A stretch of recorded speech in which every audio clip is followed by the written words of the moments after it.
Hello and welcome to We, Me and Us. We are delighted to have you here as we dive into the exciting journey of leading, coaching and transforming organizations in our rapidly changing world. I'm Pierre Neis, your host and Agile coach. I'm truly passionate about sharing real-world insights with those eager to create meaningful change. At We, Me and Us, we're all about exploring new tools and perspectives that inspire impactful transformation. Let's embark on this journey together.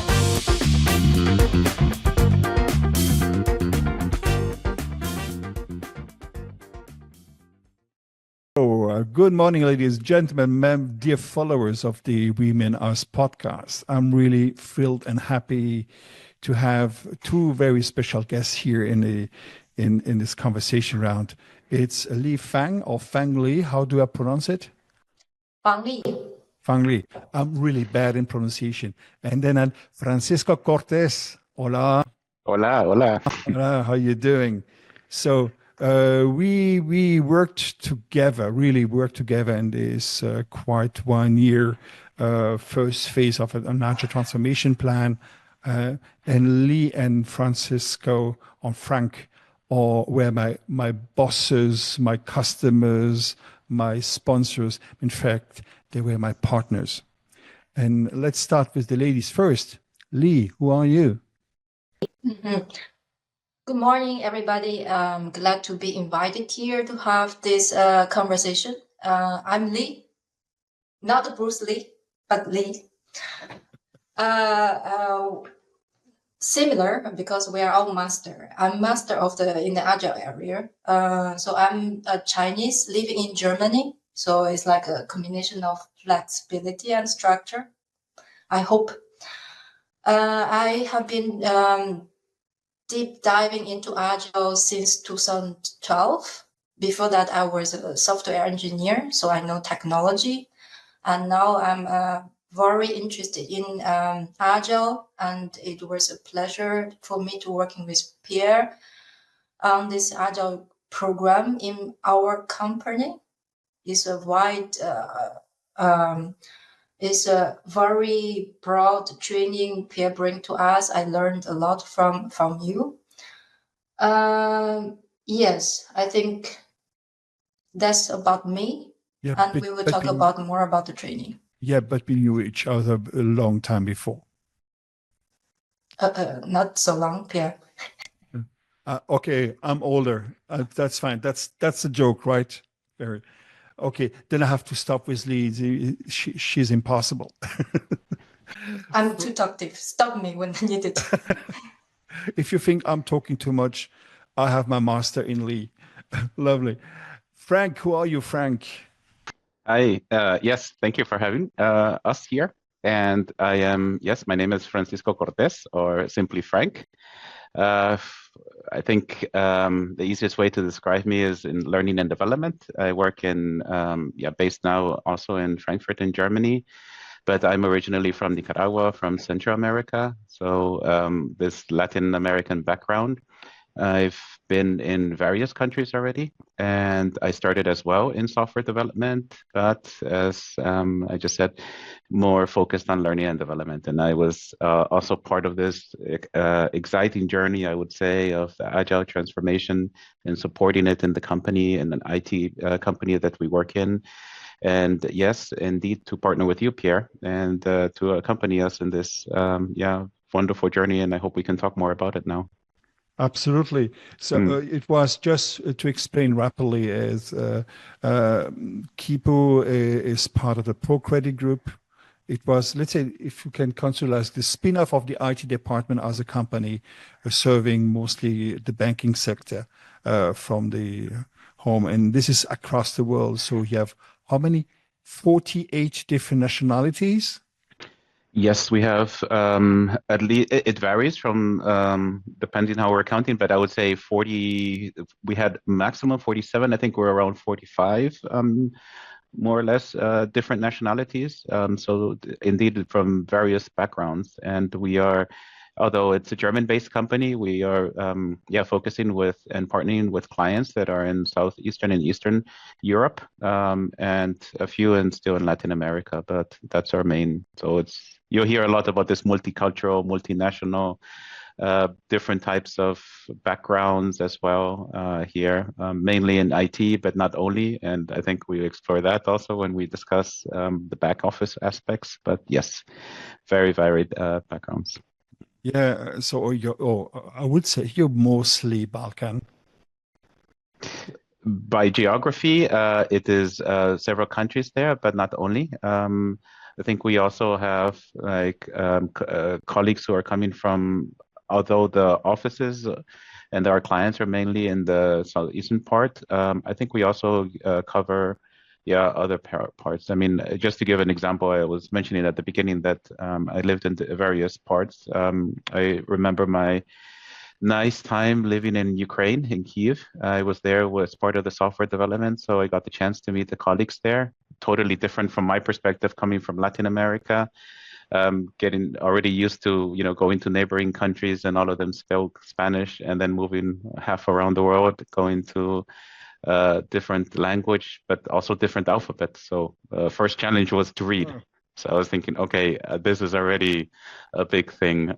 So culturally shocking, but on the other hand, I mean, the nice thing is that because we work in the same company, and also just because they're really nice people, so always felt welcomed in the environment, and we got along. I mean, it's I think this was part of it, and we did a great job.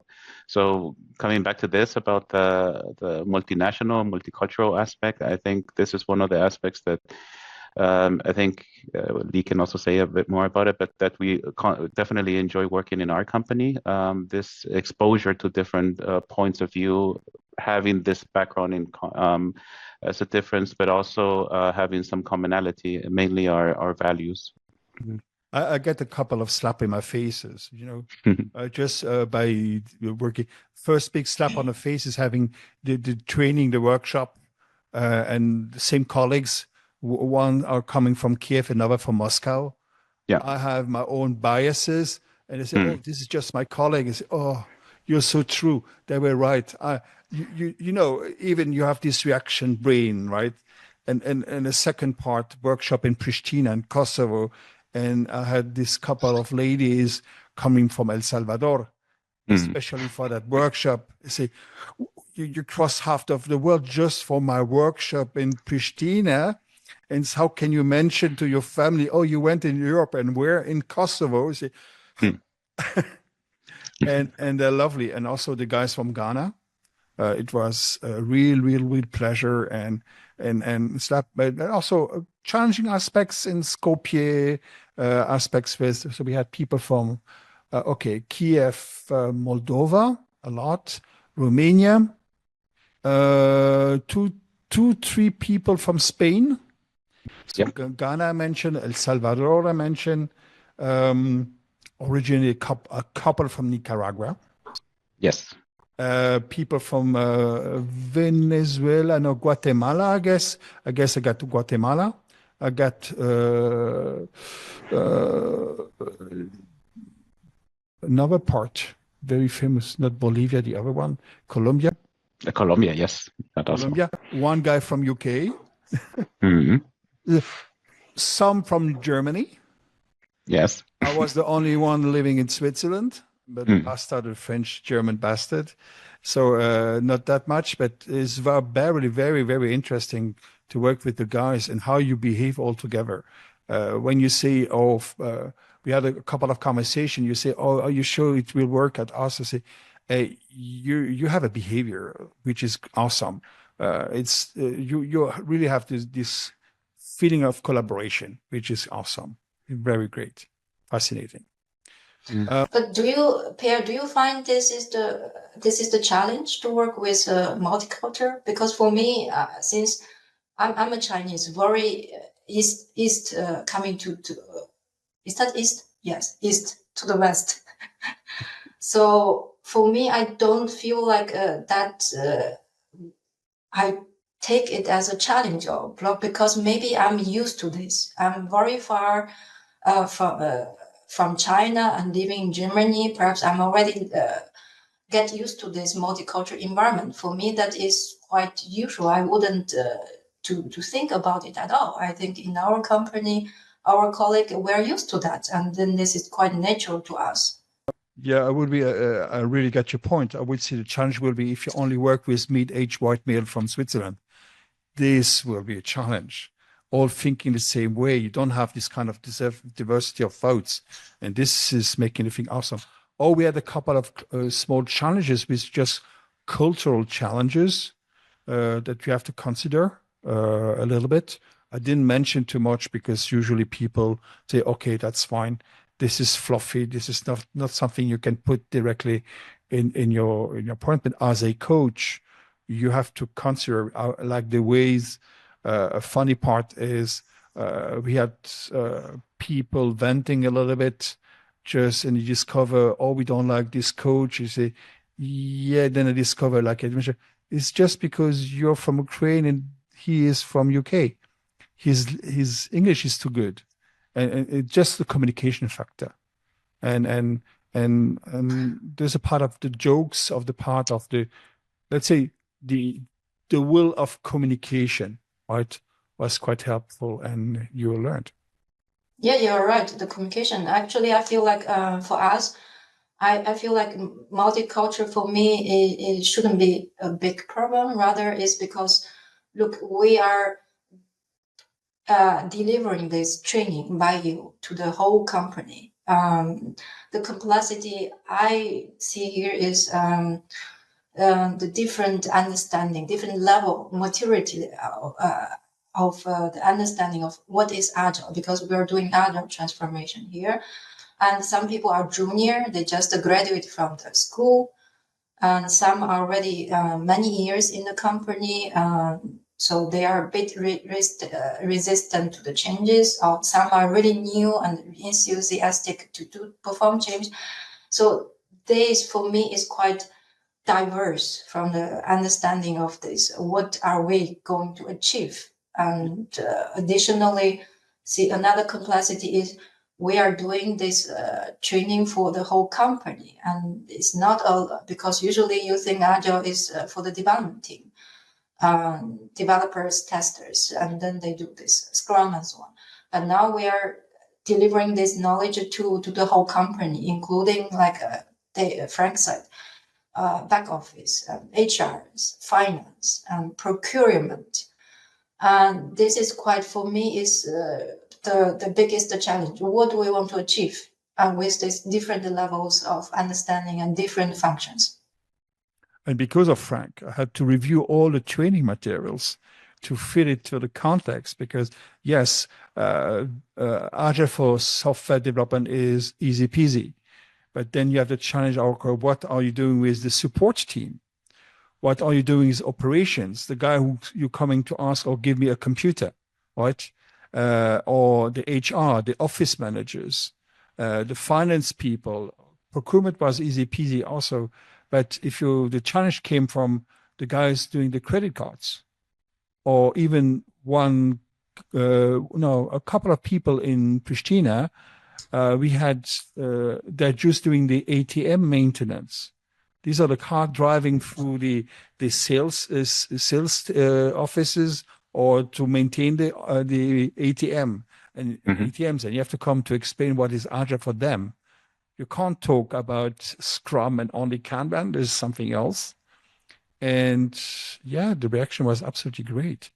So we talked a lot with Li. Frank, from your perspective as head of learning and development, what was the challenge? I think to reach when we started to reach everyone, meaning that all staff, I think this was the main challenge. And I remember our initial conversation. So how do we structure this program, and in order to cover the majority of our staff? Incidentally, we managed to cover 90% of our active staff as of now.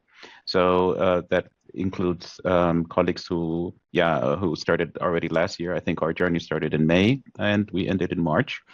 And that is a complete success from our point of view. It's very challenging to get them, as you mentioned, different offices, but you also had the flexibility to deliver online and also support us with these other last minute cancellations and changing colleagues from one to another, overbooking some of these courses, having fewer in others, and just trying to do it in different locations. I think one of the aspects that we discussed at the very beginning is, okay, how should we start and do this kickoff? We did, of course, the kickoff with us leading the project, but I think one of the important aspects was we timed it in a great way with our quarterly middle management meetings. So with the leadership of the company together with the middle managers, and I remember you came with your two other colleagues who were also supporting. And we did this 3 parallel session with 60 people in May. This was already a huge thing. And there we got most of, if not all, of our middle managers. And I think this was very important to start at this really high level, to set up the tone, to challenge, I guess. I would also indeed say, like, get their initial reactions of what the training content was. What is this? It was new for some, maybe for others not so much, but I think this later played an important role in the success of the program, mainly because of the feedback. And I think since we started talking about communication, I would say this is one of the most important things in the training program, that we do interactive feedback. I think we had it back then weekly, kind of discussing, okay, what went well, what went not well. We asked you, since you were there in the front line, discussing with the colleagues, with the participants that were attending the training, and Li and me from various, also receiving input from colleagues that were, in the informal coffee breaks or in the corridor, saying, hey, how about this if we change this? And then we went a bit more and we formalized it. So we asked for this kind of anonymous feedback and saying, okay, what did you think about the training? What could be changed? And so trying to tackle it from different aspects and then just openly discussing it. And then, of course, we reached our agreements. We adjusted a lot of the program, I would say, comparing to when we started, and towards the end. And I think in general, this was really a learning part, and then sharing this feedback, I would say, with the staff, to letting them know, hey, we listen to what you're saying. Of course, we cannot, address every aspect, but the important thing is that we understand your concerns, we address them. We have also, we're following a certain structure because the main focus is to create this awareness. And I think we did achieve it. And like you said, for me, it's been quite a journey from the very beginning. And I think this initial buy-in from the middle management was very important. Get the sponsor in with you. It was also quite challenging. Yes, I brought 2 colleagues, Virginia and Pierre. They're also external, but I work with a network of people and people I trust. And the story has to be very simple. From the, let's say, logistical perspective, even at the beginning, we wanted to have people from the same group, from the same team working together. But in reality, it was very challenging for you, Frank, because you have to gather at the end, you have mixed group. So it was from a training perspective, you have to adjust all the time. And now backing on the point with Li, which is the head of Agile for Kipu, we had a lot of feedbacks at the beginning because, we create reactions and we adapting continuously the format. Maybe it was overwhelming at the beginning, too much content. And then we create some kind of format, which was quite interesting. So let's say it was three days workshops, and we make a retrospective at the end of every day. This was able to show that the trainer is not an instructor, and you say, I try to say, I'm listening to you. It was very helpful, and this is an idea we had together. And I will talk less and we'll have your feedback here, Li, on how we adjusted all the time the content based on the audience. Mm-hmm. Yeah, I find this really super nice and nice suggestion from you, since we feedback to you and then you immediately came up with the idea, okay, then let me introduce this retrospective on daily basis. This is amazing because, I mean, as we go back to initially when we ask you to design this program for us and we post to you these challenges and different roles and different functions and different maturity, and also we made it super clear. This is not for getting a certificate. Yeah, so it's not about theory. It's more about practices and how can we make each of the roles. And after 3 days, yes, 3 days is not long, but after 3 days working with you together to have the aha moment. Agile, okay, Agile, this is what can it connect to me, to my job, to my daily work. So I feel like actually you are implementing these elements of Agile into this program. This is the very, for me, this is the very, how to say, enlightening. And not only on the daily, you introduced the ritual, but also for the program itself, you design in the way you start the first day with retrospective. Yeah, absolutely. This is the for me. Also, I adopt that into my work. So when I work with a new team, and then I will start with retrospective because this is very important to understand how they work currently, and also to coach them instead of to teach them. You coach them for them to understand themselves, for them to figure out how to improve things. So this is the quite for me. I learned this from you. Is inspiring. And what was, I really liked it also how you reacted, you and your team of Agile coaches. So before starting this journey, we defined what is the definition of done of this training. And you came with very interesting points. Like, tell me if I'm wrong, it was one, we want that the people try to know each other. We want that they start to say no. That, Yes. yeah, and it's really based on the idea is what was underlying, to make it simple, is you wanted to have engaged people. Engage is if you're engaged, you're not only doing your job, you come with passion, right? And passion is sometimes, even if the boss is coming, say, no, it doesn't work. So the boss saying no, it's something natural, right? So it comes the cultural part, right? Some are more bold and direct. And the other is, am I allowed to say no to my boss? That's why the part of training, making this workshop with the managers at the beginning was important, because in the definition I've done with them was, hey, attention, this sounds for you maybe fancy, or I believe you not discover new things. It was just how you're using your tools, what you know, and what's coming up. I say, guys, attention. Starting next week, when I start making the transformative learning with your people, they will start to say no to you. Are you ready for that? Yes. That now this is really the action I need to take forward. It's indeed a lot of feedback you got there is okay. They took away from the training is they should be able, or they are like enlightened to say no, and then it's my job really to empower them. How to empower them to say no? They have this awareness to say no, but how?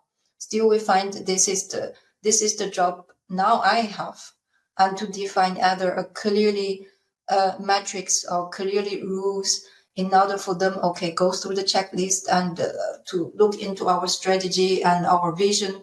And if they're not matching each other, then you're fine to say no. But we need to give them some kind of tools or some kind of guidance, and in order to empower them to say no. This is I find quite challenging. Yeah, it was complicated. But also, I have to say thank you because you wanted to implement the AO method. And I say, okay, that's fine for me. Was even though I created this methodology, say, oh, this is mostly for leaders and agile coaches. And they say, no, you tell me, no, Pierre, let's say, because we know why we have to go agile, but we didn't have a proper plan at the beginning, which is in progress. And this happened not only at Kipo, this happened everywhere. This is very, and they say, oh, let's use the AO matrix when you have these 12 steps to help that. And it worked well. I say, okay, let's try this. I thought this was more for coaching things, right? And it was basic. And people say, and where are you now? Where do you think you are, right? Or on the 6. And you discover those who are, by the way, they need their work is working directly with the customer, like support, the first line support, the operations. They are working directly with the customer, right? So so they have direct feedback, and so we are more autonomous. And they say, "Do you have a team?" So then they discover on the go what to do. We do it, the view at the beginning and at the end of the training. Yes, we started with retrospective. Then the planning part, and using all tools and techniques, using the tools and techniques in a way that the say no was not too complicated, it was a not yet. And I was able to give the answer based on fact and figures because I know it's complicated. We had Indian colleagues, for them saying no is very, very complicated culturally. And they got the tools and the tricks. And only at the end, we make this half a day instructive training. I call tackling the boxes training and this is called Scrum. Oh, this is what we do. Yeah, but this is called Scrum. And this is called Kanban. Oh, and how are we working then all together? Or we have this thing is called Agile Scale that you decide. That's not too bad. This is what we do. Then people understood, okay, where are we going? They know the reasons. We're not talking about the reasons here. Know the reasons why we have to do. So, and you mentioned a couple of times that this was absolutely helpful, is the purpose is not to deliver Agile. We are using Agile to solve a problem.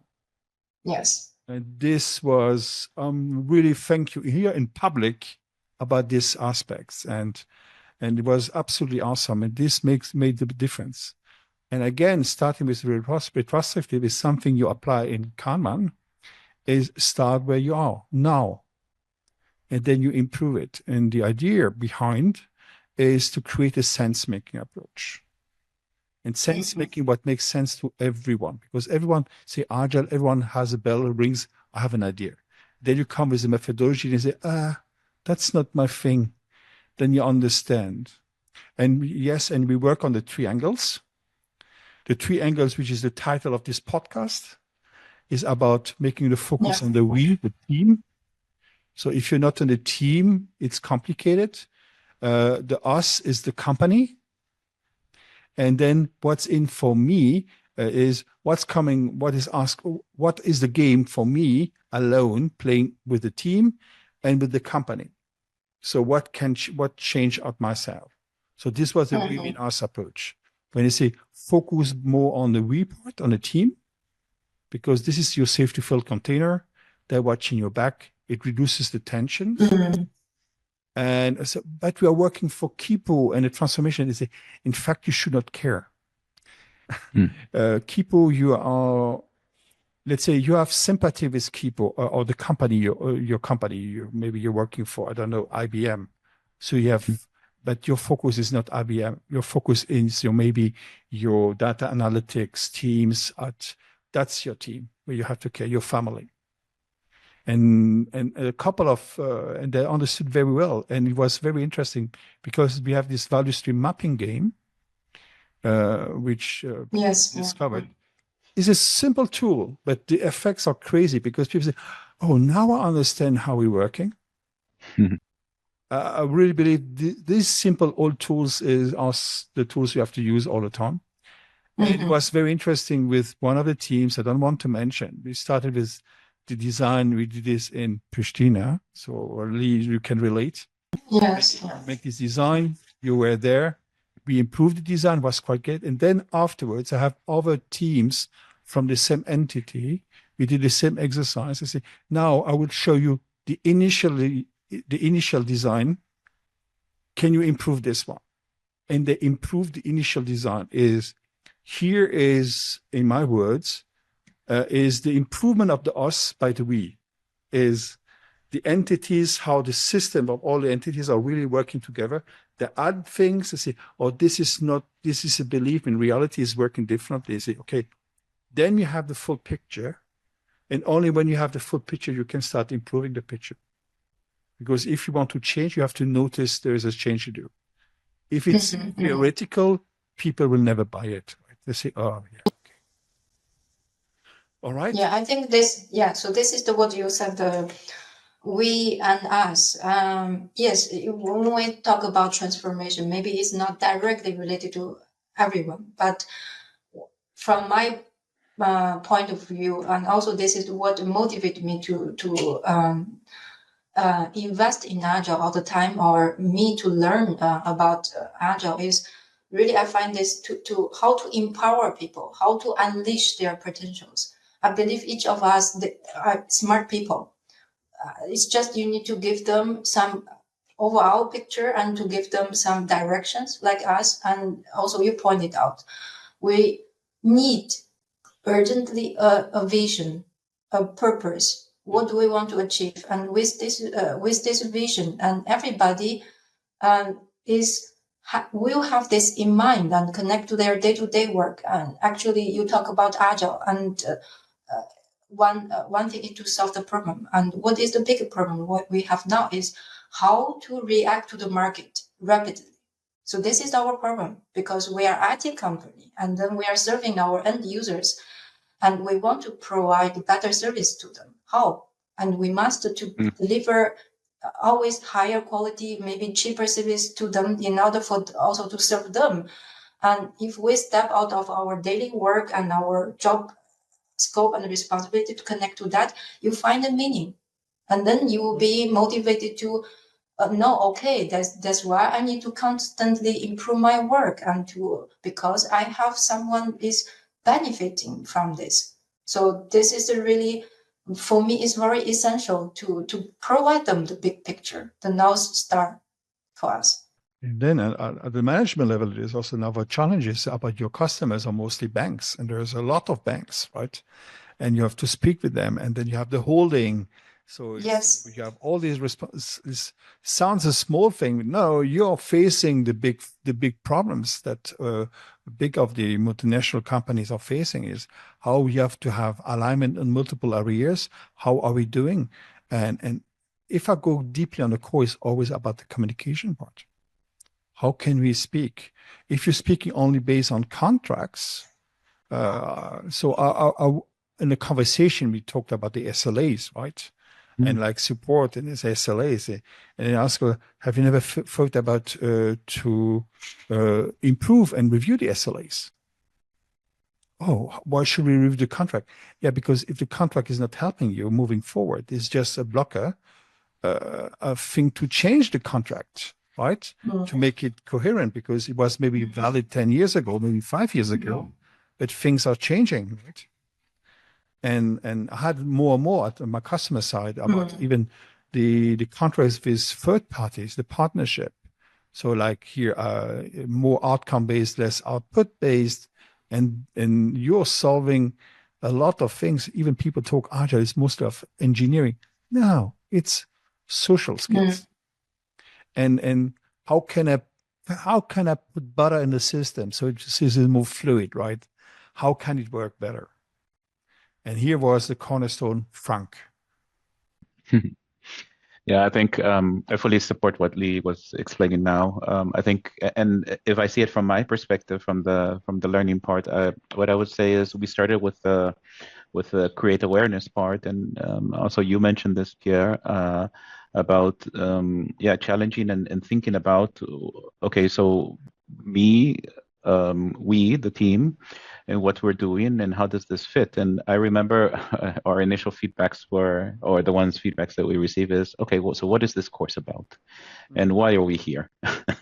And I recall we had this back and forth, like, okay, how should we define it? Because it's not a, like a traditional training where you go listen to Pierre speak and give a presentation for hours on a procedure recipe of how to do your job. No, it's, I think what part of the achievement of the program is to question, to challenge oneself and think about, okay, so what are we in fact aiming at? And one is, yes, we're creating awareness about Agile in general, but and this is why I mentioned Li's part. I think this is also very important, this awareness about what the why we're going through this transformation as a company and who our clients are. And I think by having the courses, the sessions, and challenging this, and initially, then one thinks, okay, the way that I've been doing things all the time, is it the, shall we continue it, at least to challenge it? And if we have been working in Agile or not, then okay, at least recognize it. And I think that these are important aspects, because I recall a lot of the feedback where, and then they would come back and say, Frank, Pierre says we are already Agile. I said, good. And I remember, or even our initial one with Virginia was in our session, and she says, good, you're Agile. And then, but it didn't stop there. It also, okay, look at also the big picture, which you also mentioned, to step back, because many times I think we're really deep into these details, and then if you zoom out and say, okay, so where do I fit in this? I mean, and I guess that based on the feedback, that also, I think this is also part of what our colleagues have been sharing with us. Yeah, and also you told me, Pierre, what have you done here? I get here this feedback. What is this email? Please tell me. Yeah, it's never perfect 100%, but we were over 90%, which is quite good. But yes, it's emotions, right? And we are working with people, and was great. So I'm very thankful, because I had the feeling of an Agile team with you guys. So, and it worked out only because we work together.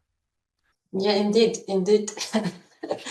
we have planning, and we have retrospective constantly. Then you are the one who deliver it. Yeah, and we planned having a lot of other people also backing me up, because it was every week, right? And a year, and I was not able to hand over to somebody else and say, you have really to have this kind of coaching skill. It's not a training skills, because you are, let's say, between 7-8 hours with people, and you're constantly focused on these people, not on the content. The content is easy peasy. You have a scenario and you have to roll out. But every session, even, it was mostly the same thing, the same games. And I did it on purpose, right? And the same jokes, so people can share between when they cross, did you attend also this crazy training with Pierre? I loved it. And can we make this game? But in fact, because the nature of every team was different, they had all different experience. And you have to really to listen. So that's why I had Pierre and Virginia. They were all coaches and trainers. And I attended also Play 14. It means it's a good reference for me to be a great facilitator. So facilitator as coach, very important, because you're able to listen to the people, and it's not about the trainer, it's not about the matter, it's all about the people. Sounds very stupid, but it's real, right? That's the real thing. Yes. I can still remember, Pierre, every day when you finish and you have a sweating shirt. Oh, yeah, thank you. I mean, yeah, for sure, it's not there's so much effort every time I see when I caught up with our colleagues after they finish, and then they say, "Oh, I survived from today," and then you said, "No, it's not the end, and there are another 2 days." But indeed, it's very intensive. And then with this exercise you introduced, this for me really inspiring, because it's I went to many trainings about theories, But the experience with you is maybe after a week I will forget what you teach and what you showed in the slides. But when I start to think implement something, and there will be something I will recall from your training, from the session, and then from the method you used, and then I can copy or reuse. So this is the thing we really need. This is the valuable. It's not about the theory, but really the experience you shared with us. Thank you very much for bringing this to our organization. All right, lovely. That's really lovely. We are reaching the end of this conversation. Oh, I'm sorry, Frank, but Li and myself, we are talking way too much. And But it's I would say yeah, just totally fine. And I enjoyed it. I enjoyed the whole journey, as I said. Thank you very much. It was at the end 37 sessions, so 37 times Pierre. That's a lot. From the company perspective, that means more than 12,000 hours from our staff. They received, this is also investment on timing because it was dedicated to participating, attending these. And as I mentioned, I mean, 90% is we were aiming at the high number, but honestly, I mean, this is more than what I would have thought initially. It was challenging just not because of the geographical locations, because I remember Pierre was traveling 1 week to the next between Skopje, Pristina, Frankfurt, driving, airplane, flights, connections, then switching to online and having all this, these details, but important ones and time-consuming ones for organizational purposes. So thank you a lot for being with us in this. And yeah, we managed in record time. I mean, it was 10 months since we started, May. So all this was, we did the kickoff early last year. We prepared all these sessions and we improved. And I think lots of lessons learned. We recently now, thank you for preparing the training materials to share, accommodating them for sharing. I mean, you had them really nice for the for during the presentations, but now as part of our continuous learning, we are sharing it with our staff so they can reference back to it. And for our newcomers, they also have a look at who was this Pierre guy who was with us, and I guess that they will always remember this, like, okay, Pierre, yeah, you went to Pierre's class or session. So thank you once again. But I will mostly remember only the crazy games, right? I think the provocation is also from time to time, depending on it, this, nudge that you give. Yeah. I think this also gives an impact that you mentioned it at the beginning, because then they recall and associate it. Well, and I think people have different ways to react to this. So either in conversations with you, with Li, with me, they will hopefully keep something from it and reference and then be able to apply it. And this is, I think, what we wanted at the end. Yeah, the idea is really the angle is to give closeness, right? To not coming with the distance, not coming. That's also why we are not wearing the suit and ties. It's not because we don't like it, we are rebels. No, it's become close to people. Yeah. It's really social work. And a lot of people understand that I like people, even if they're bashing. And I explain the rule of the game. So I will make a very stupid joke, and I'm great in stupid jokes. I have very dark humor. But if you joke me back, please do it. I take this as a proof of trust. And sometimes it was weird, but sometimes it's good. But also then on the most serious note, when you're going more deeper, like the conversation I had with the head of finance or the head of not procurement about legal, and we come back mostly on details, how to do and what is the value there, and explain. And this was very interesting too. And they get the value because after a couple of years, you have extensive knowledge. So I have new knowledge. Am I able to do it? Am I able to do software engineering? Maybe not. But okay, it was a very fascinating journey with you guys.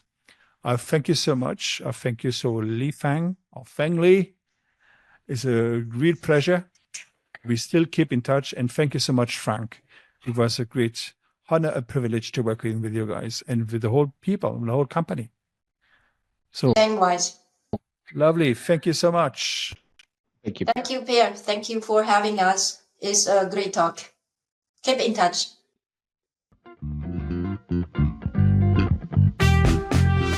Thank you so much for joining us at We Win Us. We are excited to be on this journey with you as we support your growth as a leader and change maker, helping you build resilient and agile organizations. If you enjoyed this episode, we'd be grateful if you could share it or connect with us on social media. And if you or someone you know has valuable insights to share, please reach out. I'd be thrilled to feature them. Until next time, keep evolving and stay inspired.